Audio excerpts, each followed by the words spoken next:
Greetings hobbyists, this is Addons of All, and in this video I'm going to share some of the things I wish I'd done when I started using Blender.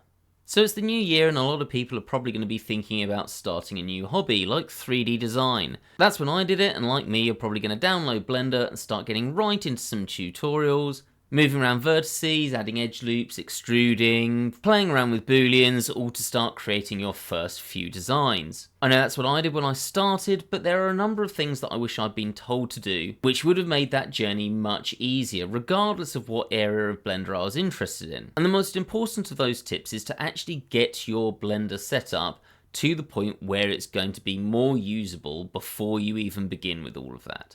And that's what I'm going to look at in this video, to stop you having a user interface that looks like this, and instead having a user interface that's nice and clean like this. Now I would say you can actually make this even cleaner. For example, we could get rid of these side panels, but when you're learning it's probably quite useful to have those visible. But something like this where we can see our object much more clearly, and we can do things like, if we're duplicating, see the ones that we've got selected more clearly and easily, as well as in certain side views where we can see everything much more visibly than you do to begin with, is a really good place to start. And it doesn't take that long to set up, so I want to talk you through my setup so that you know where to go with this. And you can decide which bits of these you think are more useful or not. So we're going to talk about how to get to this basic point of having a look like this, and then how to add some of the basic add-ons so we can do things like really quick booleans, so we can start things much more quickly. And importantly, so when you start looking at tutorials online, you'll be able to do the things that they're doing without getting lost when they seem to do it more quickly than you can. The one thing I won't do in this video is talk through lots of elements that might hinder your progress in Blender. A lot of people seem worried that you need to start with Blender in its totally natural state and not change anything at all, and that really is wrong. Get something set up so it's the way that you like it. So what I'll do is open up a totally new version of Blender in its factory default, and we can see what we've got. And it's pretty horrible. So what we're going to do is start by cleaning this up. I would suggest we do want the cube in your setting, but I would delete out this camera and this light, because even if you're interested in setting up renders in Blender, you're not going to want those. You're going to be bringing in your own anyway. They're just really pointless. Get rid of them. Next, you might decide that you don't want this at the bottom of your screen. This is the timeline, and it's used for animation. If you do want to get rid of this because you're not animating, go to the point where there's a join, and you can see that my mouse has changed to the point where I can move this backwards and forwards. And you can move this to the bottom, but if you actually just right click on it and click join areas, then move the mouse down, you'll get rid of it entirely.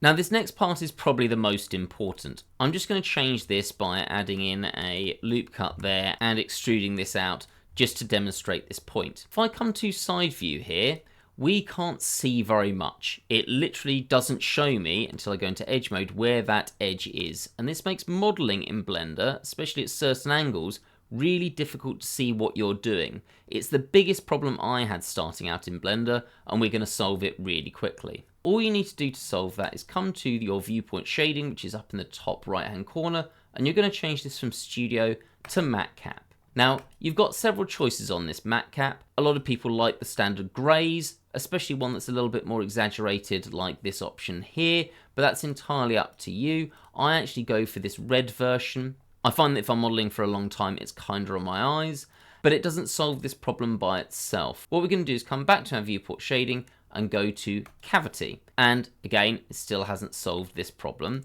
until we come to this bit where it's got screen type, and we're going to go from screen to both.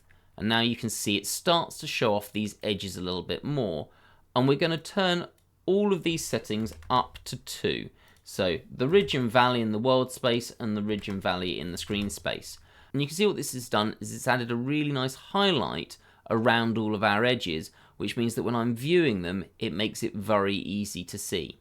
Now, one thing to be aware of this is that it is exaggerating these. So if you are going to be doing a lot of sculpting, you need to bear in mind that this is exaggerated and potentially turn the cavity off at the point where you start sculpting. But it's very easy to turn just on and off using that button. The other thing that you can do, which I'd really recommend, is changing some of these settings of what you might want or not want. For example, this text info that's there, I find of absolutely no use at all. So I'm going to get rid of that. It's just cluttering up the space. The other thing I don't like is this grid on the floor.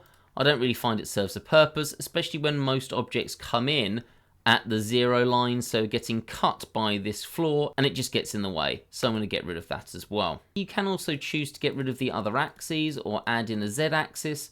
That's entirely up to you. It's all here. Finally, you can put on wireframe at points, which will show all of the individual lines that are part of an object. I generally don't keep that on, but some people do have that on at all points, so that might be something that you like if you're going to be doing something that's going to rely on structure and quads. Now there is one problem with this, and that is that if I go into object mode, you'll see that when we've selected multiple objects or sides, if I go into edge mode and select multiple edges, they turn up orange, and if I've got something that is red in color, this isn't very clear on what's selected. Even when it's on a gray matte cap, I don't think that's the clearest because it's not that different in color. So we're going to have a look at how we can change all of our settings, and you can do exactly what you want with this. I'm actually going to go into edit mode and hit 1 to go into vertex mode so I can just demonstrate what we're doing. So I'm going to go to edit and then preferences, and then we can come here to where it says themes, and importantly we want to change the 3D viewport themes. Let's move this slightly to the side so we can see what we're doing. Now this is where if you want to change something in your viewport, you can pretty much go through whatever you want to change. Now I'm going to scroll all the way to the bottom and start with my vertex size. I like having larger vertices than are here. Now this is mostly because I do videos on YouTube, but once I got used to it, I actually really prefer having them larger. So I'm going to change that up to 6, and you can see suddenly we've got these much more visible vertices.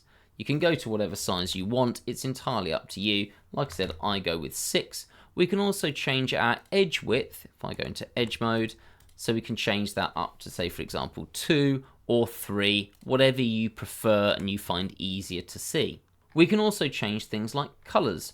For example, if I come out of this and duplicate it, at the moment if I have an object selected, it's orange. If I shift select 2 objects, one of them goes a slightly darker orange on the outline and one goes a brighter orange, and you can see that over here where we've got object selected and active object. I prefer this to be green for any objects that are selected, and you can now see that's green, and my active object I prefer to be a light or bright blue. Similarly, if I go into edit mode, I like my selected vertices, in fact everything, to have that same color pattern. I want my vertices that are selected to also be green. I'm actually going to use the eyedropper and do the same as my selected object to be green. Same with my selected edges, and same with my selected faces. Then my last selected point I also want to be blue for the ones that are selected. Now I've got a problem here that I can't scroll all the way up if I want to use that eyedropper, so what I'm going to do is click here, click that hex, and then I can just copy that and then come back down here to last selected point, hex, and then paste that in. And then same with the active edge or vert, I also want that to be the same color. So now everything is following the same color pattern that we've got for our objects, making it much easier to see what I'm doing at a glance. The final thing that I want to change can become very, very important for solving problems, and that is over here where we've got our face orientation of back and front. Now if I click on this object and then come over here to my viewport overlays, I can click face orientation and it will show everything that's the correct way round in blue and everything that's the wrong way round in red. So if I come into face mode, let's go here, and I'm just going to press Alt and N, and I'm going to flip this normal. You don't need to worry about this, there's plenty of videos talking about these problems, but if you ever get an object where you've got a face the wrong way round that's flipped like this, it's really important you flip it back. Now, with this in mind, actually seeing the front faces is generally not very important, so what I'm going to do here is turn my alpha, which is how transparent it is, all the way down to 0, because I don't need to see my front faces, I just need to see that they're the normal colour. And you can then either leave your face orientation that's backwards to be red, so you can see it kind of clearly, and to be fair, it does show up fairly clearly like this, or you can change that again to another colour. For example, I quite like yellow as it's very obvious. It means that I can easily click that face, Alt and N, and flip it back to the correct way round. So this gives you all the options of what you can change round. Those are generally the ones that I would suggest that you change, but any more you would like to do is of course up to you, just bear in mind the changes that you've made. Importantly, you need to click this Save Preferences button to make these preferences the way that Blender will start up. So make sure you do click that. From that point on, if you go to File and then New and then General, you will open up with that setup of those colors in mind, that you will notice that anything you've changed in your general setup, for example here, will still be there, and we need to join those areas together. Now at the end I'll show you how to stop that being a problem, but as I said, we're leaving that till the end because it makes sense for you to do all of your other changes first. Finally, I want to talk through some add-ons. Now add-ons are elements in Blender that add something to the basic program. Some of these can be external to Blender, but there are a lot that are included internally. And if you just go to add-ons here from your edit and preferences, you'll see a very long list. Now I have some installed that you won't have, and I'm not going to spend much time talking about those because that's going to depend on your Blender use. But there are certain ones that are going to be very commonly used in Blender tutorials, and if you don't have them enabled, you're not going to be able to do those things. So it's very much worth enabling these to begin with. So these are the ones that I suggest you always have on. So first of all, we're going to type in extra, and we're going to add both add curve extra objects and add mesh extra objects. What that's going to mean is if I press Shift A and go to mesh, let's get this out of the way, you have a wide range of additional objects that you might want to choose from. Great things like diamonds that you can bring in and stuff like that, which sometimes get used in tutorials. You also get a similar thing with curves. Again, remember to save your preferences. I will also add, if you want to, you can click this auto save preferences to keep saving this as soon as you close it down, but I'd recommend clicking save preferences for safety. Next, we're going to add an add-on called Ball Tool.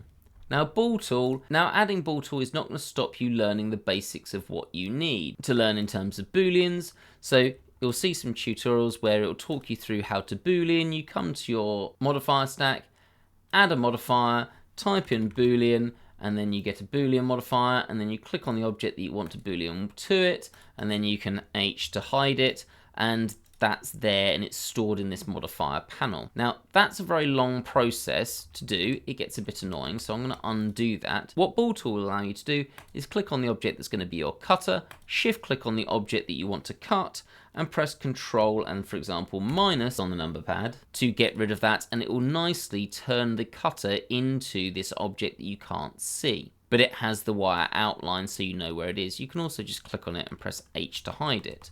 And you'll notice that this has done this for us of setting up this modifier. The other thing that it will do is if I add more than one, is I can click on multiple objects using shift and then shift click on the one I want to be the object that's left behind and press Control and minus, and it will add multiples of this. So hopefully you'll realize that adding in, let's say 3 or 4 objects that you want to boolean, this is going to save you huge amounts of time. So we want Ball Tool enabled. The next add-on that I would really recommend you adding in is, if we go to Edit Preferences and Add-on again, is one called Modifier Tools. Now, if we come over here, to confirm these modifiers, normally you'd click and then click Apply and then do the same again. And in some instances, you may get a stack of 5 or maybe even up to 10 modifiers, sometimes more than that, all acting on one object.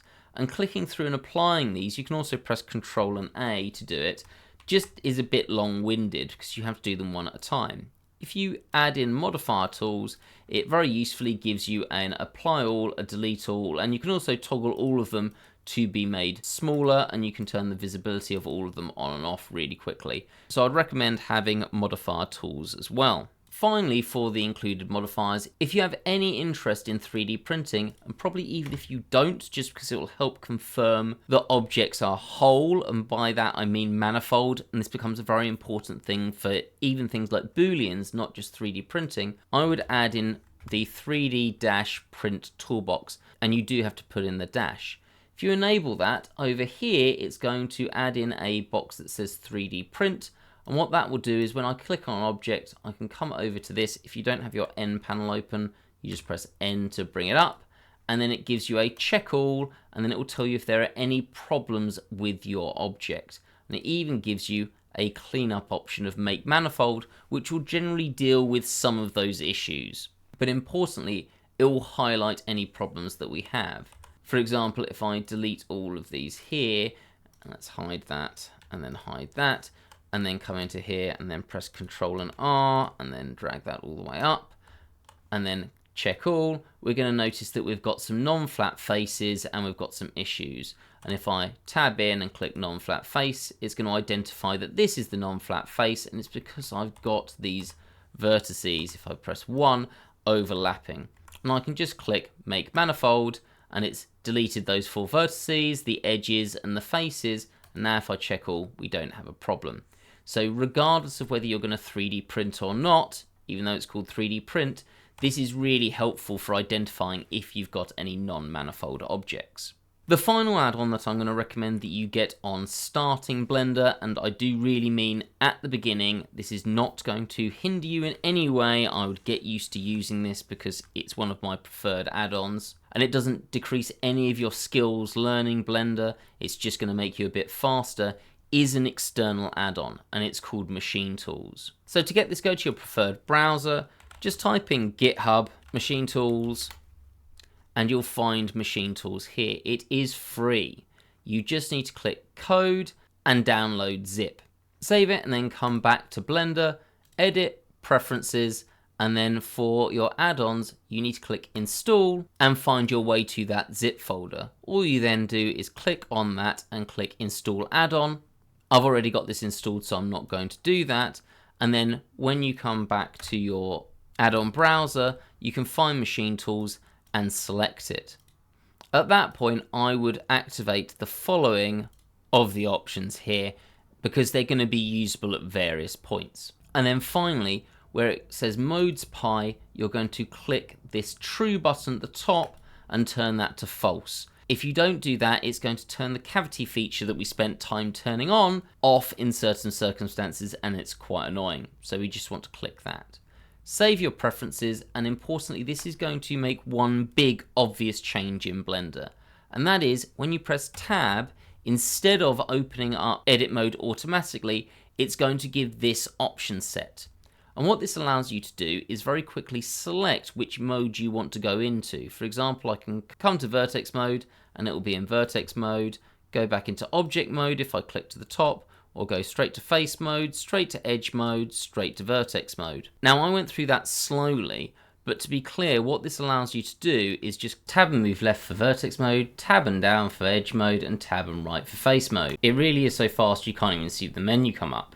And then click tab and go up to object mode to swap between those different modes much quicker than repositioning your finger to 1, 2, and 3 and looking down to do that. And importantly, it's really obvious if you want to slow down what mode you're going into at any point. So it means that you're always aware of what mode you are in. And when you're learning Blender, that is essential, that you know if you're in edit mode or object mode and which mode you are in. So it really will help improve your learning in terms of making sure you're doing everything right. And when you watch a tutorial and it seems like they're doing something you're not, this is one of the common reasons why you'll be getting that wrong, because you'll be in the wrong mode.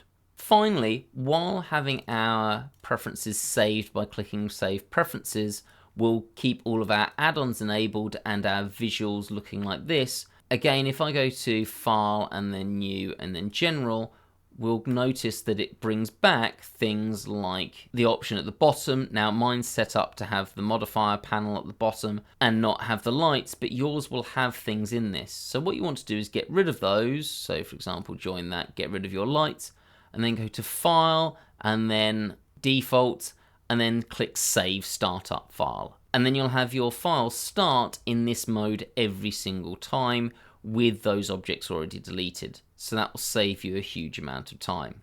Now beyond that, if you're looking for any add-ons that are paid for to help enhance your journey and speed your life up, I would really recommend HardOps and Box Cutter. Other than Machine Tools, they were the first add-ons that I purchased, and you'll notice a lot of Blender users using them if you're interested in hard surface modeling. I have a playlist on both of those. I'll link them in the description, as well as where you can find those add-ons and a discount bundle for both together. They are not something you need to buy to start with Blender. You can comfortably learn without them, but they definitely speed up a lot of options. And I honestly believe that if I'd started with them in Blender, it would have definitely increased how quickly I could learn to create certain objects. It really does speed up a lot of processes and do some things that you just can't do in Blender without them very easily. So hopefully that's going to give you a more visually appealing and useful start to Blender with a user interface that actually works for you. If you found that useful, please do hit the like button so other people can find the video.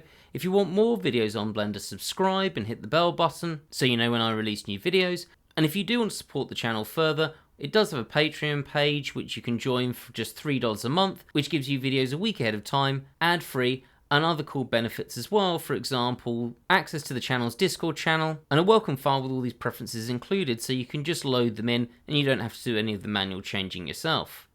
Have a great day, guys.